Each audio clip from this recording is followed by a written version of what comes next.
Hey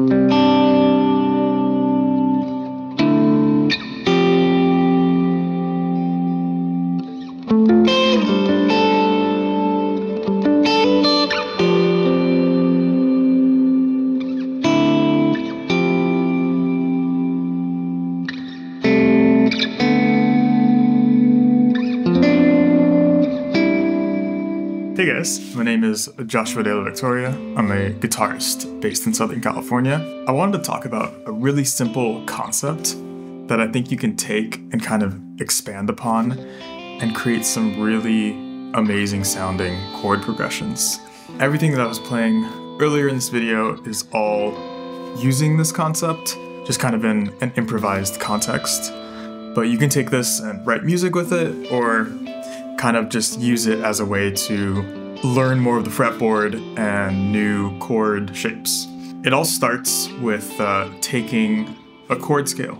Right now, we're going to talk about the C major chord scale, and we're going to take a very simple version of it. So all my root notes are going to be on the A string, and we're just going to go up the chord scale. I'm just going to play triads, so 1, 3, 5. We're going to take that and then start modifying it. So first, we have to play the chord scale by itself. This is the C major chord scale from C to C, all on the A string. So the root notes are going to be each note from the C major scale.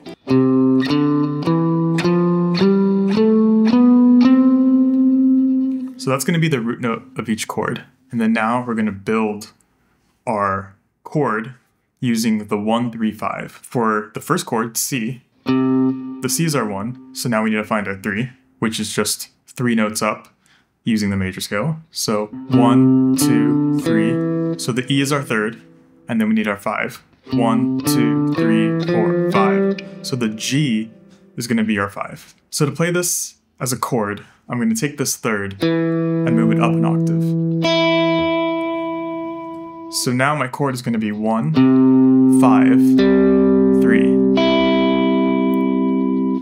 Okay, and then you're just going to take this concept and go up the neck from here all the way here. So it'd be 1, 5, 3, 1, 5, 3, 1, 5, 3.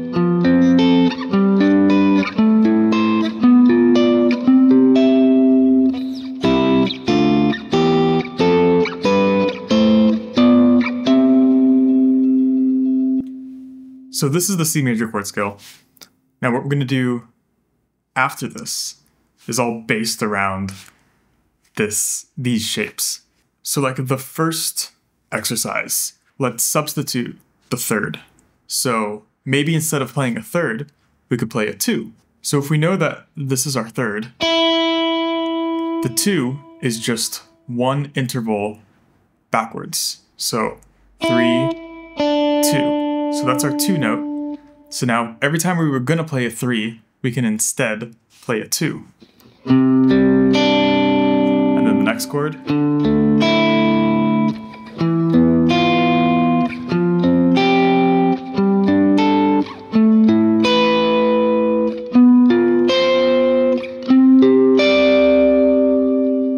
So that already can sound really cool.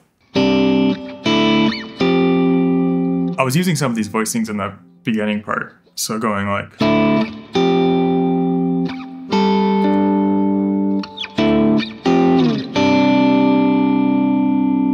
And all I'm doing is taking this 1, 3, 5 and replacing the 3 with the 2. Something that will really help with doing this is learning your scale all the way up the neck on every string. So for C major, on the high E string, it would be...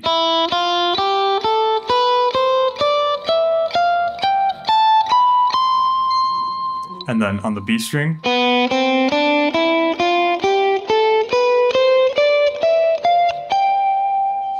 And then so on and so on. So that if you want to change an interval, so if you want to go from a 3 to a 2, you can do that without having to really think too hard. To take this a step further, maybe instead of playing a 5, we can play a 6. So if we know that our 1, 5, 3, we know that our 5 is here, just go up by one interval. And now you have a 1, 6, 3. And then you just go up the scale, now using this.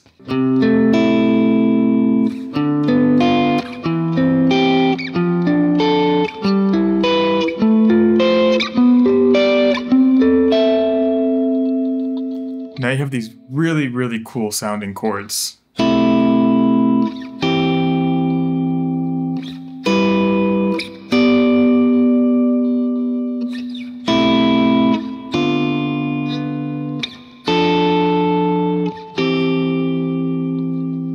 So now let's take the 5 and the 3 and replace both of those.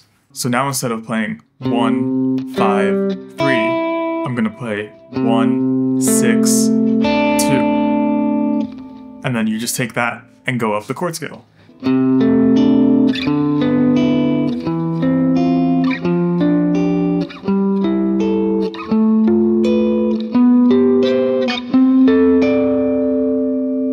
So this is practicing a couple things.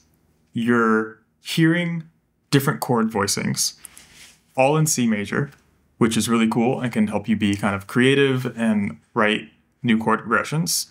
You're practicing your fretboard visualization, because to do this kind of thing, you kind of have to be a little bit comfortable with seeing the C major scale across the fretboard. And then you're also practicing just like learning new chords. So maybe you've never played a chord that has a 1, a 6, and a 2 in it. Well, now you can like systematically go through every single interval and come up with new chords, right? So I can play like maybe 1, 6, 7, 2. 1, 6, 7, 2. And then take that and go up the chord scale.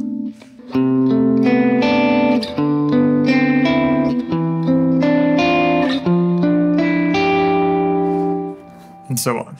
It's a pretty simple concept, but you can take this and kind of go crazy with it. You can start doing inversions. So you can put like, maybe instead of putting the 5th here, I'll put the 5th an octave down. And then I can put something else on this string. So maybe I'll put the 3rd. And maybe the 6th.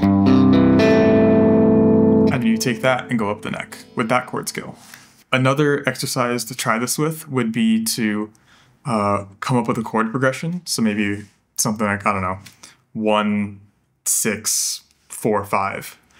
And then you do this with that chord progression. So like, okay, I'm gonna play 1, 6, 4, 5, but instead of playing 3s in all of them, I'm gonna play a 2 in all of them. Yeah, I think that's kind of this whole video. It's a simple, short thing, but I thought it was fun. And I've been kind of practicing this with a lot of students. Which, if you're interested, I am taking guitar lessons. You can shoot me an email through the link in the description, and we can get some private one-on-one lessons set up. Also, I do have a YouTube membership subscription, and I'm posting weekly like lesson videos. So if you're interested in any of that, feel free to check the description. And yeah, I think that's it. I'll see you guys later. Bye.